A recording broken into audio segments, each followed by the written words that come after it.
Pernambuco. Olha só a bolinha que aquele menino tá jogando, olha só. Uma bola plástica, feita com bolsa plástica. Pega lá a tua bolinha, bebê, pra gente ver. A tua bolinha, cadê a tua bolinha? Me empresta a tua bolinha pra gente jogar. Vamos trocar de bola, ó. Vamos trocar de bola. Você vê aí as crianças carentes do sertão de Pernambuco, bem simples.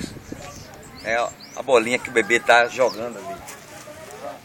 Vamos trocar a bola? Vamos trocar a bola? Agora. Vamos trocar tudo essa bola aqui, pra mim. Rapaz, gostasse dessa bola? Gostou mesmo? Essa é mais bonita. Obrigado. Olha aí a alegria da criança. Olha a bolinha dele que ele estava jogando. Ó. Agora ele vai ficar mais feliz. É graças a você que nos ajudou, fazendo a sua doação para que a gente pudesse trazer essa alegria a essas crianças.